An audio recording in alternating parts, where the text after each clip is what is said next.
So welcome everyone to the second in our Plan B webinar series, all focused on how to improve your career and things and tricks that can help and aid you on that path. We are really excited to have Emma Maslen here as our guest speaker today, who's going to talk to us about how to build your personal board. And we also have Stella Camber, who is a real life example of how to put that into practice. So Emma is a very experienced tech professional with 20 years experience in the sector. She's an angel investor as well as an ICF member and an accredited coach. She's currently working for Ping Identity. Stella Camber is CEO and founder of More Life Adventures, which is a corporate fitness retreat business, which she started just a year ago. So timing hasn't been on her side, but we're still really keen to hear her story as well. So Emma, are you ready to start? Would you like to do that? Yeah, we're going to keep it sort of fairly informal. As Emma said, if you have questions, please post them in the Q&A and we'll have them answered as we go along, but there will be about 20 minutes at the end for questions as well. All right, so great. Over to you, Emma. Thanks very much, Holly. So hopefully you can see my screen okay. Let me just make sure that you're seeing the slideshow. Okay, let me know that you can see that okay. Yeah. Okay, perfect. Great. Thanks very much for having me today, ladies. So for everybody that has joined the webinar today, I just wanted to share a little bit around my idea around building your own personal board. I'll talk a little bit about my background in a second and why this is useful. I just find this is something that I end up talking to people about quite a lot, and Holly approached me and asked me if I would share this today. I know some of you that are on the list. Hi to a few of you that I know really well, like Tribini. Hi, how you doing? Some of you have seen this before, but hopefully I've tried to add a few extra things into this so there's be something new in there as well, because I know this is something that I've been talking about for some time now. So what we're going to talk about today is, so in the next 25 minutes, and then we'll keep it quite interactive, is, so what's the idea behind having a board? How do you build a great board? And what are the things you need to start sort of thinking about? And then how do you actually use that board? So how do you use the board to get to the places where you want to get to? And then some ideas around what's next. And then I've got the lovely Stella, who's going to talk about some real examples of what she's done over the past year around building out her board to help with her business. So just a little bit about me first. So who am I? So I have been in the tech sector for the last 20 odd years, as Holly said. I'm super passionate about people. I love to see people develop and do really well and go on to their next big thing. I'm an angel investor through Angel Academy, which is a for females pro-female investor organisation. And I've become a board member through a couple of organisations through Angel Academy. So quite involved in really early stage boards and also just generally helping sort of female entrepreneurs. I've recently taken a role as VP and GM for the international business for Ping Identity. And actually just before that I was at Ping Identity, I had my own business called Inspirem, which is why you see the Inspirem slides today. When you download them from the website, they will be in a Ping Identity format, just so you know if you're wondering what's happened there. Inspirem does carry on. We have some other coaches have now picked up the business. So if you are interested in some of the Inspirem coaching work, then obviously feel free to just head to the website. So here's a little bit about the personal board. So what we're going to do is just dive into each area. So let's talk about the principles of having a personal board to start with. So why would you even be interested in doing this? So if you think back through your career, what will have happened on your journey is you may have met a crossroads where you may have thought, okay, do I go for the next position? Do I start my own business? Do I approach my boss about a promotion? And in all of those decision points, what tends to happen is we organically pick people up along the way. So what we do is we talk to our peers, our friends, our family members about the decisions that we're taking. And usually it's in a reactive sense rather than a proactive sense. So we tend to do it at a point in time. We're not necessarily forward planning for the next move. we ask the people that just happen to be on our doorstep at the time. It may be that we're talking to people in the office. We don't strategically think about the people that we're talking to about our careers. So the idea of having a personal board is really something around how do you proactively start seeking out people who can add something different to the career plan that you're laying out, or maybe it's a business plan that you're laying out. And how I sort of crystallized this in my mind was, I remember I was leaving Sun Microsystems about 15 years ago at the time of the Oracle acquisition, and it was quite interesting because I just got a new job. I told everybody I'd got this new job, and all of a sudden people started sitting on my desk in the office wanting to give me advice. And I thought it was really curious that lots of people wanted to give me advice, and I could have taken all of the advice that they'd have given me. But what I started to think was, actually, maybe I need to seek out some new people to go and take some advice from. And the reason for that is the people that were sitting on my desk were all peers of mine, and they'd all worked in the same organization for a long time. They'd all done the same job. And actually what I wasn't getting is I wasn't getting lots of different advice from different people. So I started to think about the idea of, well, maybe I should start to seek some different people out and start thinking about what's the next move that I want to make. And maybe I should be thinking about talking to some of those people around how they made the move, maybe getting some mentoring and coaching, those sorts of things. So the idea really is for you to think about, so strategically having a group of people that are sat around your table, just like a corporate board. So these would be people that you go and handpick. They're not necessarily people you've organically picked up along the way, but people you handpick to help you achieve the goals that you want to achieve. And it doesn't have to be that they are, career goals. It could be that they're well-being goals, or they could be that they are that you're an entrepreneur and you're starting your own business. Whatever it is that you want to achieve, you're assembling a group of people that can help you with different skills.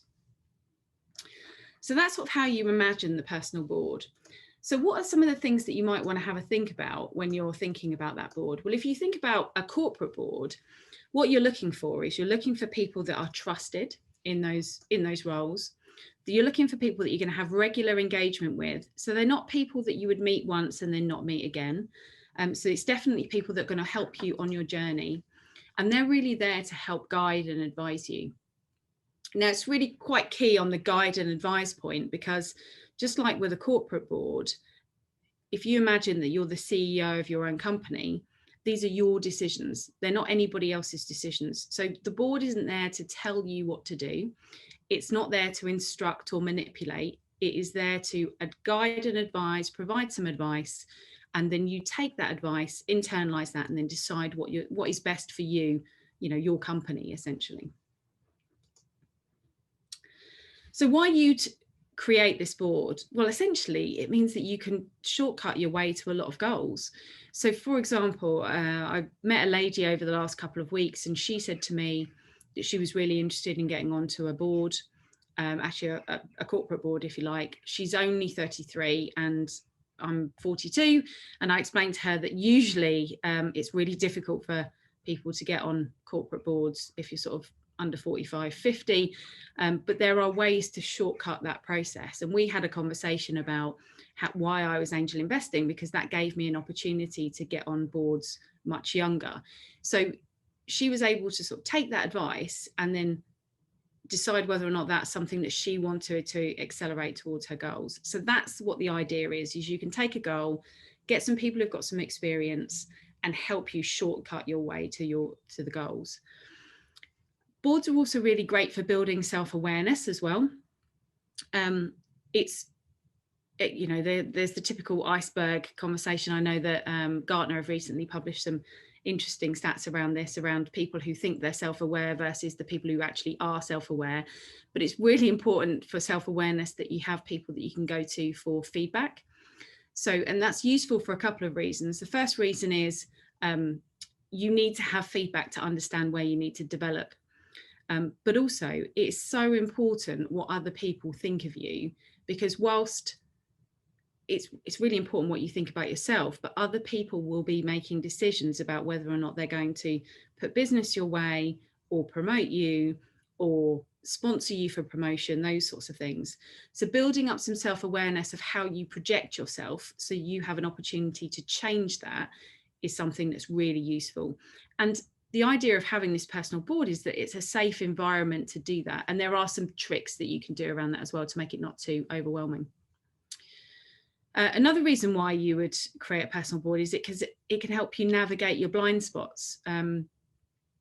We walk a walk every day, and generally we have a goal in mind, and we think about how we're going to get to that goal. But it's great to have some really objective people who can say, okay, have you thought about this? Have you thought about that? Say, for example, you're going for a job and you're looking for somebody to help coach you into that next job. Maybe they might say to you, well, who else is going for the role? What other people might be applying? What their strengths, what their weaknesses? Have you thought about projecting yourself in this way, and giving you some ideas around potentially things that you haven't thought of? And the final point that I have here is around developing skills faster. So again, a corporate board's really a great example of this. So if you've been a business executive for a long time and you want to join a corporate board, one of the things that you have to do quite quickly is you have to skill yourself up in the financial side of things, because obviously you need to be able to read board papers and financial accounting and all those sorts of things. Having people who have done that before, who have worked in those roles, that's really useful to have that. So there's some of the ideas around the corporate goal. And so then how would you engage with them? And this is really where I see there's sort of two areas that you could use your board for. So the first thing is really to keep you on track. So just like you would have a personal trainer, there are people that you could check in with on a regular basis, talk to them about your goals, your journey, the progress that you're making. And just by saying the things that you're going to do, that you're going to commit yourself to, that you're planning to action over the next few weeks, that will keep you on track. Because if you commit to something verbally, you are much more likely, something like 70% times more likely that you'll actually commit to doing something. So really your board's there almost to sort of hold you to account, if you like. So that's on a regular basis, like a personal trainer, but then also they can help you with big transition periods as well. So if you are going for a big next job, you're looking to change career, maybe you're looking to start your own business, they can help with those sorts of things and help you prepare for that journey. So what are some of the things that you could do with your board? Well, again, I think what you should be thinking about with this is, so how can your board really help you? So if you think about a corporate board, what the role of the corporate board is there for is it's there to help the company deliver on its vision. It's not there to do the work, but it's there to sort of help you get to that vision.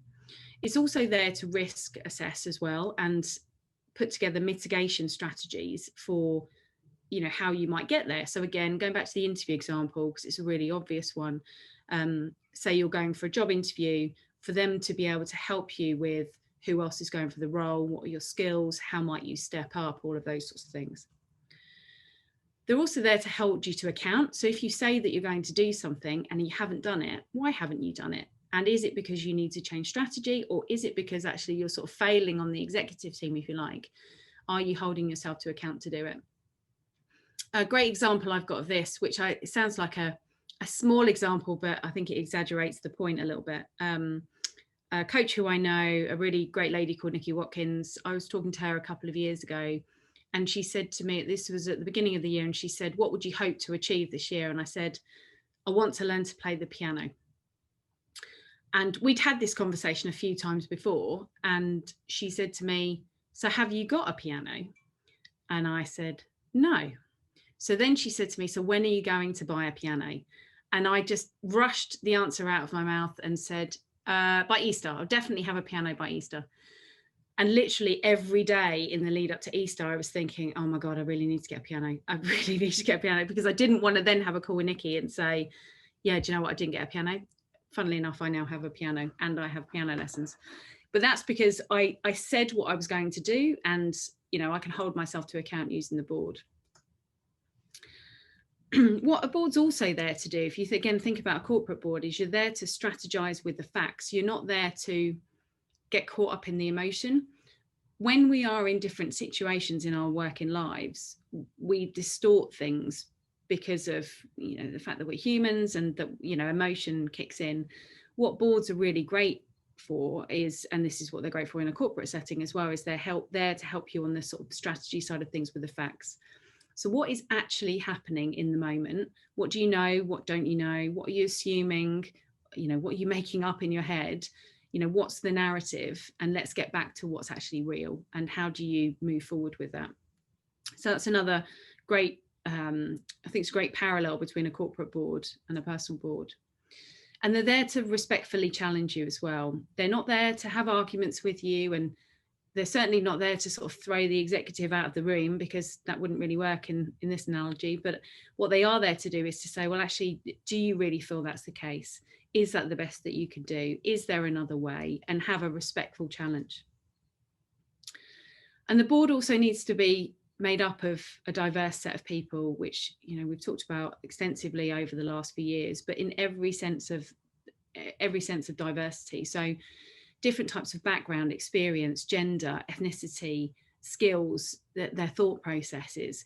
The more ideas you've got, you know, the more rounded the advice that you'll be given, so you can take a really rounded view. And one thing that I think I found really useful is I've got some people who I'd consider to be on my personal board who are junior to me, not just senior to me. And that's because what the more junior people talk about is they really question the foundations of everything that you're planning. They'll ask you the really obvious questions, and I find that that's just really useful. So that just gives you an idea of around the personal board side of things and how it relates to a corporate board. So I'll also talk about what they don't do. So the thing to remember about corporate, this is the same sense as corporate boards and personal boards, is they are not there to intervene. Only in a, you know, crazy emergency situation is a board there to intervene. They are not there to take control, and they're not there to become an obstacle. One of the things I'd just be really wary of is when you're taking advice from people, is if for a second you get a sniff of that they're instructing you to do something, that they have a win, there's a manipulation there, then I would absolutely back out of that situation. Okay. Okay, so there's a question from Nadia has just come in on the Q&A around do you ask people that are close to you that maybe they would then be emotionally involved? I will just come on to that point in just a moment. So if you just hang fire on that question, we'll get there. So then how do you create your board? So how you start to create your board is, first of all, you need to think about you before you think about anybody else. So think about the goals that you're heading towards, the skills that you have, and the profile that you are, and then we can work out a gap analysis. So you need to be thinking about, what are your goals? What are you looking to achieve? And how do you get there? To really have a clear development plan. Now, if you don't have one and you want to use your board to create your goals, that's okay too, because that's a goal in itself. But you need to be really clear about what you're asking people for when you're asking people for advice. And we'll talk about why that is a little bit later on. So you need to be thinking about, what are your skills? What are you great at? What's your background? Where have you come from? What are your values? How you might get to where you want to get to? What skills might you need in the future, and where are the gaps? Once you start to sort of lay that out, you can also start thinking about other areas as well, like, what's your thought process? Maybe you do a 360 to see what other people think of you. Maybe use something like Hogan or DISC to understand what sort of personality type you are, because then you can start to think about other types of individuals who will add value. I used to work for a really great guy at Concur who used to say to me that one of the reasons why he hired the people that he did was he was a really big picture thinker, and he knew he wasn't a detailed thinker. So whenever he hired, he specifically looked for a Myers-Briggs profile where people were very detailed and logical thinkers, because it felt that they plugged a gap that he had. So, you know, you can use these sorts of things to really start thinking about not only how you develop, but how you plug gaps with other people, essentially. So then once you've created your board, you can then start thinking about, so who are the people that you could go and approach? Now, this is where it starts getting quite interesting. So you start listing out the different dimensions of the types of people that you might be looking for. And then you can start brainstorming who you might approach. So be thinking about things like, are they in your industry? Quite often when we get peer advice, we get advice from our peers in the same organisation, not just peers that are just in the industry. So who do we know in our company, outside of our company, who's got a different skill set to us? If you've worked in commercial, do you know somebody in technical or finance? Just to Nadia's point, it's really useful to have people that are have a mix of close friends, people who've known you for a long time, and people who haven't known you for very long, because you get a different perspective. Also, be starting to think about, who could you recruit to your board that's really aiming high. I'll give you a personal story of mine. When I left SAP last year and decided I wanted to start doing some board work, somebody asked me the question, who do you know that's on a board? And I really struggled to think of anybody that I knew that was on a board. And then I realised that a guy who I used to work for years ago, a guy called Peter Ryan, who used to be worldwide head of sales at Sun, he had just become chairman of Computer Centre, which is a FTSE board in the UK. So I reached out to Peter. I'd worked for him for about 18 months. We'd met like twice. So I didn't really have a relationship with this guy. Reached out to him on LinkedIn and just said, hey, Peter, hope you're well. I see that you've just become chairman of Computer Centre. I don't suppose I could get half an hour of your time, could I? Just to understand how you got a board position, what you did, the process that you went through, etc., etc. Never expecting him to say, yeah, of course, absolutely. And lo and behold, he did. And he gave me 45 minutes of his time, completely told me his story, loads of cheats and tidbits and those sorts of things about how to do it. So one of the things I'd really suggest to people is, if you're thinking about the types of people that you get on your board, is really aim high. And I know a few startups that have done this, that are 2, 3, 4-man or female companies that have got really senior people from the industry on their boards because they aimed high from the beginning. So be thinking about different people, and essentially what you'll end up with is your table with a mix of different skills and different genders and ethnicities and all the different types of diversity that we're looking for. But you also want people that will play a slightly different role. So maybe you'll have somebody that coaches you, that sort of drags out your inner thoughts, somebody who mentors you, gives you their experience. Maybe you'll have a peer, maybe you'll have somebody independent who knows nothing about what you do, but they can help you with that. Your partner generally is a good source of, advice and guidance because they know you well. You may have some industry experts. So going back to the board analogy about financial advice, and maybe you'll have some friends. So this is the idea, that you'll have a group of people that you're regularly sharing information with. And also don't forget the people that you're working with today, because people will have given you advice along the way, and there will be people that you regularly go to for support. So who are those people? What do they add to your board? And then start thinking about, so who can you go to? So you don't have to just reach out to people cold. There's lots of mentoring groups that are out in the industry, and coaching groups. And obviously Plan B is a really great example of that. The thing that I'd suggest to people is, if you don't know where to start, if you just start verbalizing the types of skills that you're looking for, if you use the 6 degrees of separation, we all know people. So people will know people if you start sharing your goals.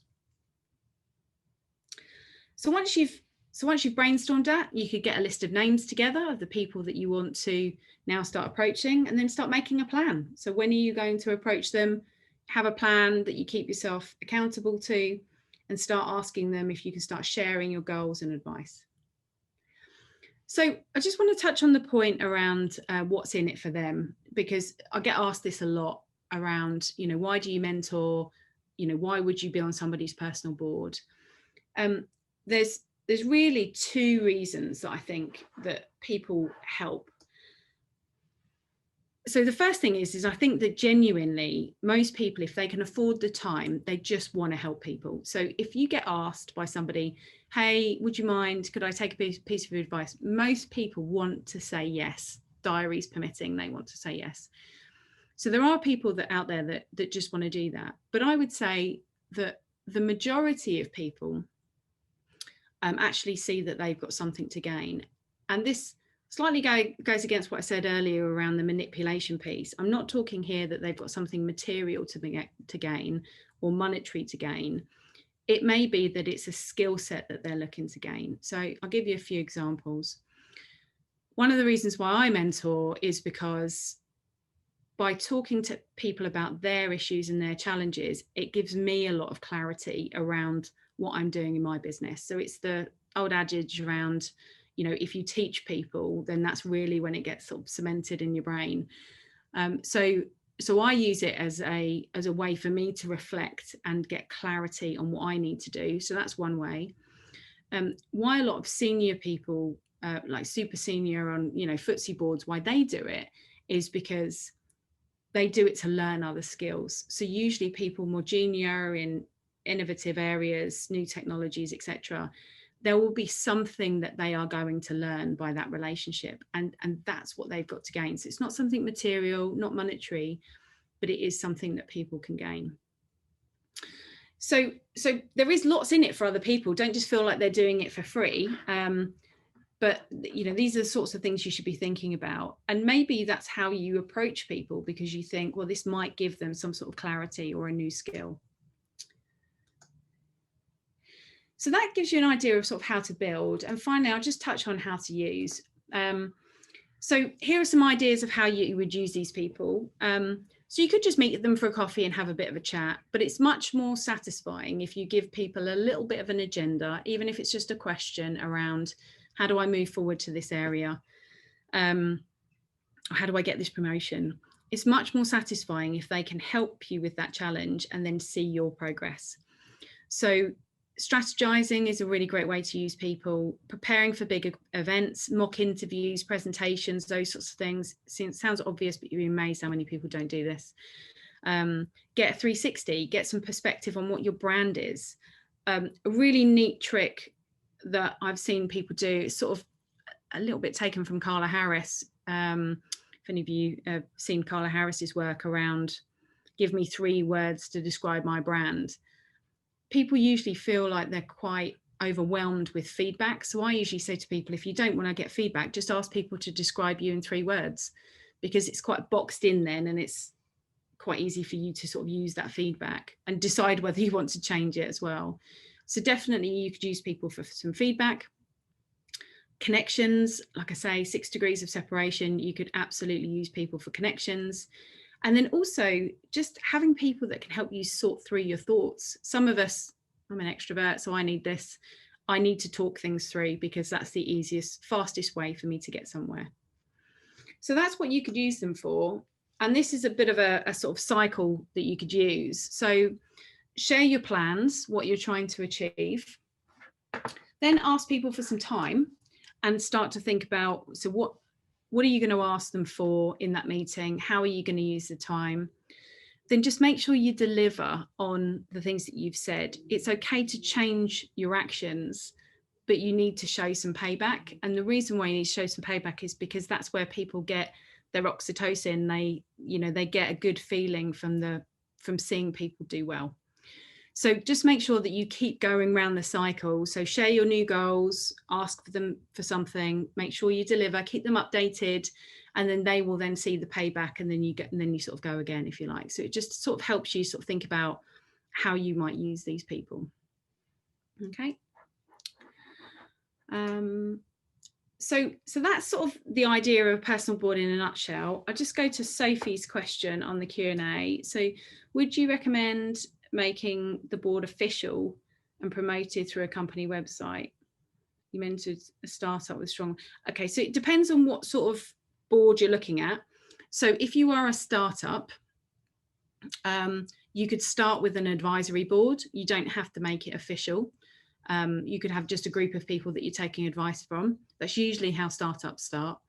Then they formalize their board, and it then becomes a proper thing that they can put on their website.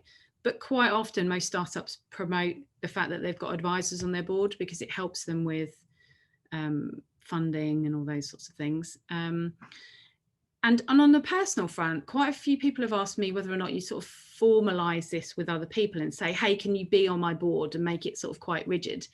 I think it depends on who you're talking to. I've got some people on my board in my head, the board is in my head, who probably don't know they're on my board, but I do talk to them quarterly, and they do help me with my goals.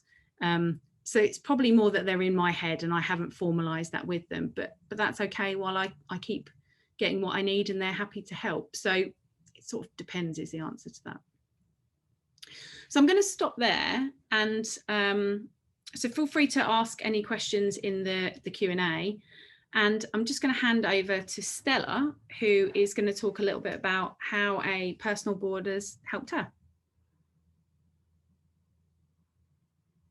Or you're going to need to unmute. So how do we, or maybe if Holly or Emma could help assist us with that. Oh, there we go. I'll press the unmute button. That's good. Hi, everyone. Hi, Emma.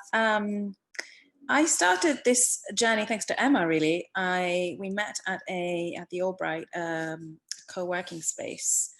And one day, I don't know, I turned around and said something and Emma replied. And so we struck up a conversation.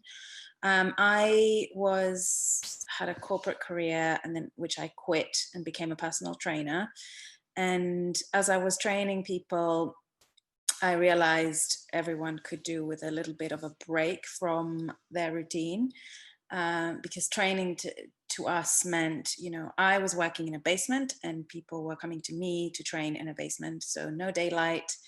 I was helping people, but I wasn't really helping them make a change. One of my clients went on a holiday, did nothing, and came back slimmer. So that gave me, that sort of lit a light bulb in my head of, you know, sometimes just adding stress upon stress, just adding more training onto an already stressed life doesn't really do much. So I started this retreat business on the side, very much thinking that this was something I could offer to my clients on the side. And then this retreats company kind of took on a life on its own in the summer of 2019, last year. So I had to quit personal training and go and set up retreats full time. And anyway, long story short, COVID hit and these retreats had to pivot and so on. But somewhere along the line, I met Emma, and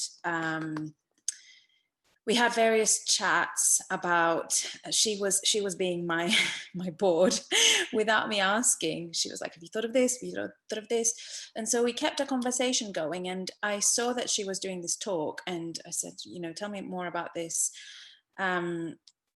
Anyway, that happened. And then I, having no business background, decided to enroll on a business startup bootcamp.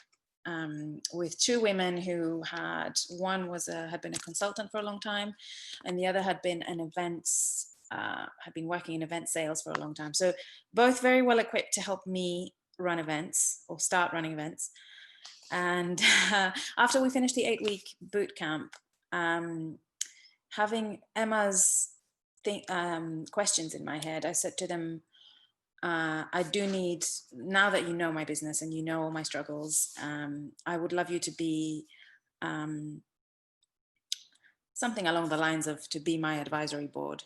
And they both were really excited to do that. And so we've agreed that I will pay them something like a consultancy fee to keep me accountable every month, and quarterly every month for a call, and then quarterly for a day, so that I can, because I'm on my own, I sort of am my own boss. It's very easy to just do the things I like and not do the things I don't like. And so I've got those two women who now know my business pretty well, and are also sort of my ideal clients, and so would jump at a retreat opportunity.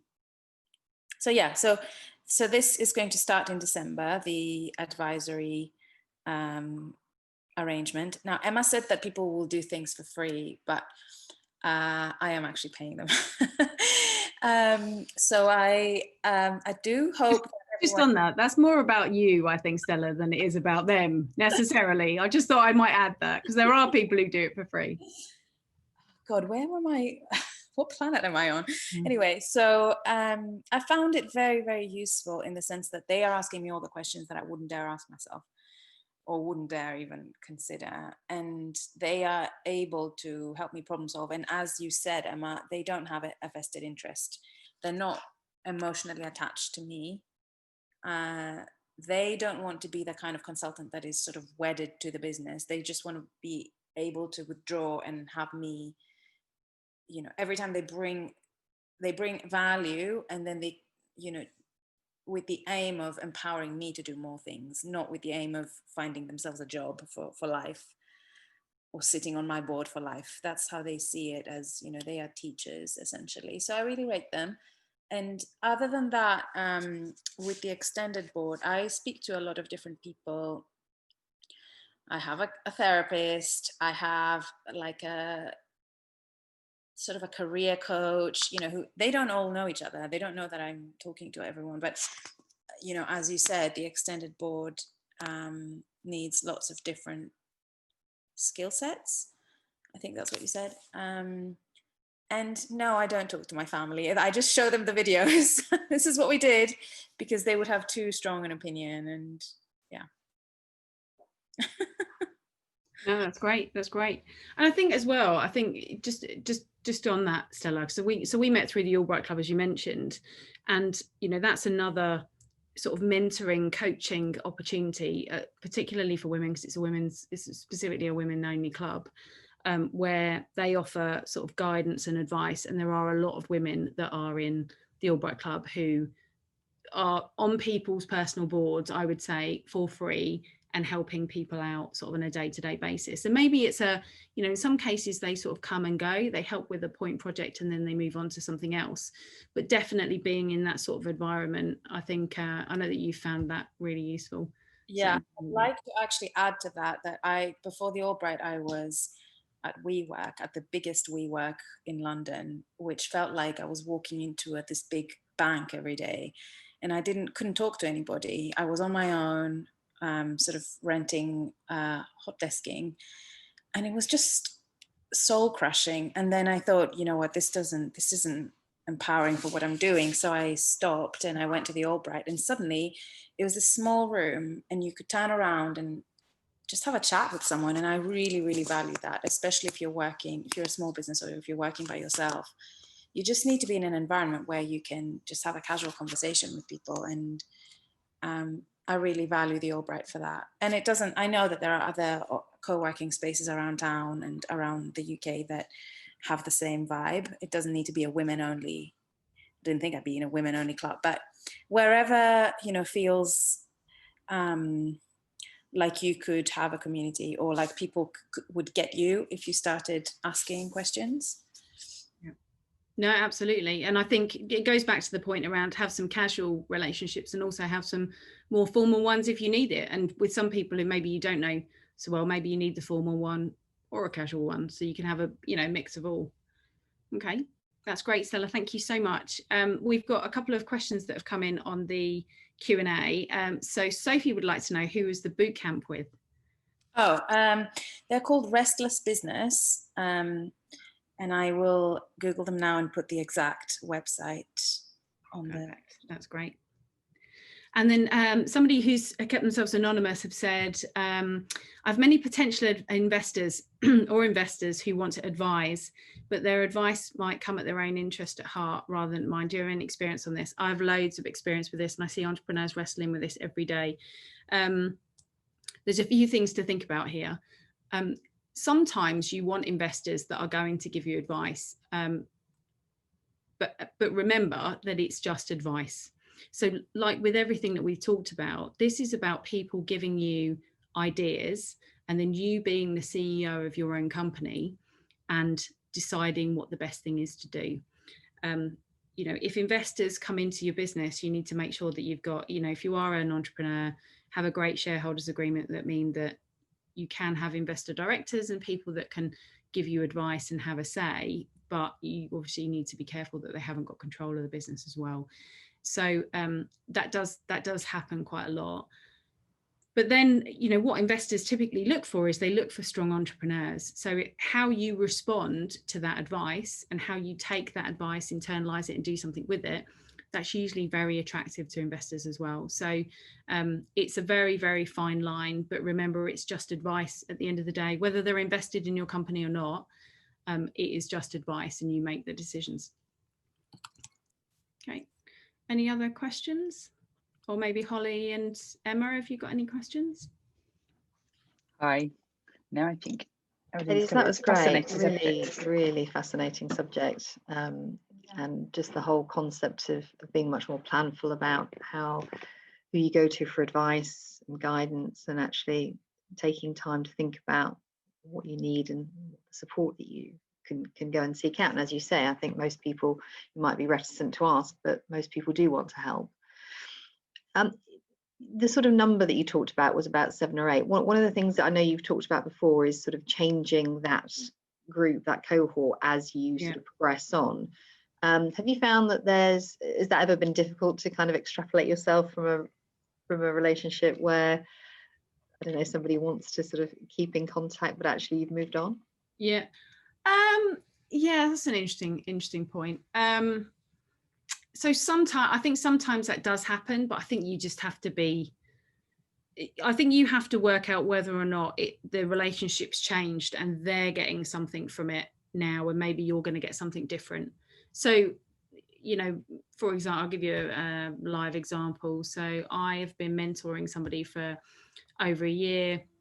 In the beginning, we did it for some specific reasons because that person wanted to get promoted. That person has now been promoted. They're now settling into a first line manager's job. They then use the mentoring as an opportunity for them to then bed into the job. And now they're sort of a little bit beyond that, and we're still mentoring. So we probably need to have a little bit of a reset around how often we meet, because otherwise you could just get sort of all consumed in mentoring somebody on a regular basis. But also it's healthy for them to be thinking about who else can they go to.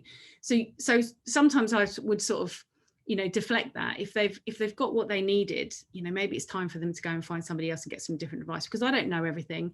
I absolutely wouldn't profess to know that. And you really should encourage people to go and sort of talk with other people. So yeah. Sometimes it happens though. Brilliant. Somebody asked in the Q&A if we could share the angel investment information as well, which we can certainly share afterwards, I'm sure. Yeah, absolutely. Yeah. And also the slides with the recording will be put on our website as well. Okay. Any other questions at all? No? Oh, there is one. How do you map out a development plan for yourself visually so you can keep yourself accountable for progress over time? I'm struggling with visualizing plans that I have. I keep it really simple. I have just become so lazy when it comes to development plans. I think it's just because I'm just getting too old. I just write down 3 things now that I want to achieve in a year, and then I get to June and then I revise those 3 things, because I think I'm not a big believer in having huge development plans, which does fly in the face of every corporate job that I've ever had. If you ever worked for a big company like an SAP or a Microsoft, they get you to do pages and pages and pages of development plans. Just write down 3 goals and head in a direction, because I think you could procrastinate too much about the goals as well. So, make them hard, but something that's but attainable, because you'll get no kick out of not achieving them either. So, make sure that you really think about setting yourself some reasonable goals, but 3 is a reasonable amount. Oh gosh, we've got another question. Have you experienced anyone from your personal board being a sponsor for you? Oh, absolutely. So I've got, I obviously recently took the job at Ping. One of the things that I did when I took the job was this is sort of how my mind works with this personal board thing. I had to give 5 references to get the job because of the type of job that it is. I deliberately gave 5 references of people who I knew would help me and who have sponsored me in the past. So they're either people who have promoted me, hired me, and then promoted me internally, or I've just worked with and they've sort of sponsored me for other roles, those sorts of things. And actually what I'm using them for now, I was very crafty about how I did it, because I said to them, well, when I get the job, I'm going to need some advice, and you guys have been done this for a long time. Could you help me? And I've actually gone back to those people now, and I'm now taking mentoring from those people, because there are things that I need to learn about different countries that I'm now operating in, those sorts of things. So almost be thinking like a few steps ahead, but absolutely the thing is if you don't tell people what you're looking for, they can't sponsor you. So you need to tell people. So it's sort of, you know, the whole idea of this is you get your goals out there and let people know what you're thinking so they can help you and give you a leg up. Yeah, so absolutely. Another comment was made that was great advice, the 3 goals, just having 3 goals, keep it succinct. What would you say has been another sort of really poignant piece of advice that you've received over the years that you could share?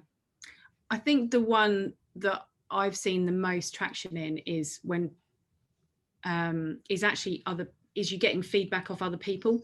And actually this is not something that I've experienced myself, but I've seen other people get this. The amount of people that I talk to and they say, oh, I don't know what people are thinking about me, or I feel the burden of being a parent and a worker, and you know, I think everybody thinks that you've got the, you know, burden of being a working mother, those sorts of things. And I've said to them, go and get some advice, see what people think, take the 3 words, ask them what they think of you. And it's just amazing how people go and, you know, people will go and solicit some advice off some colleagues and they'll say, give me 3 words that describe me, and they are not negative words.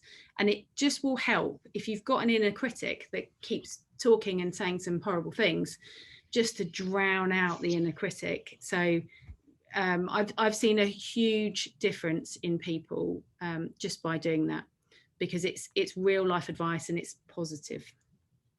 There was a question as to whether those, whether the goals are the 3 goals personal or business related. They could be either. I'd suggest having a mix. My piano one was just for me personally. I'd always wanted to do it ever since I was a kid. I get a great kick out of the fact that I've learned to play the piano as late as I have. So I think having a good balance. So yeah, have a mix. Great. Any more questions for either Emma or Stella? No? Well, I found that incredibly inspiring, and I'm going to go away and write my 3 goals down. Okay, I'm going to get a whiteboard like Emma's to stick behind me so I remember my 3 goals, and then I'm going to put my board together to help me achieve. Can I suggest, before you do that, actually, here's a little gift for everybody for Christmas. I wrote a blog last year, which is one of the most well-read blogs that I've ever written. And it was all about this Christmas, write a different kind of list. And it's write a list of things that you've achieved this year. And you'll be amazed that before you even write your goals, how much better you will feel about things. So don't just create yourself a mountain, which is the 3 goals. Pat yourself on the back for the mountains that you've been over first before you create 3 goals. So I will I'll send you the link of the blog, and I would definitely encourage people to do that, because it's been a tough year for everybody. So before you create a new mountain, just celebrate the last ones first. That's very good advice. That's very good advice. Emma's also hot off the press writing a book, folks, as well. Oh, yeah. I am writing a book, which will be out early next year. We're just drafting it at the minute. Yeah. What's the title, Emma? Or the book is about this, and it's about a lot of the stories that so people have shared with me about how it's helped them. So that's what the book's about. Yeah. Awesome. Well, we're getting lots of lovely feedback. So if you'll come, I'm sure we'd love to have you back when your book is being published. And thank you very much. Share some of that with us as well. Thank you. What we'll do is we'll make sure all the links that Stella's put up, that we will put those on the website, and we'll put a recording on as well. And just a bit of feedback from David, actually. This has been amazing. Never thought of having personal board previously. Love the simple 3 goals idea. Thank you all so much. Love celebrating the achievements. It's too easy to focus on the negative. So thank you, Emma and Stella. Brilliant. Pleasure. Absolutely. Thanks very much for having me. And thanks to the lovely Stella who joined very last minute. That's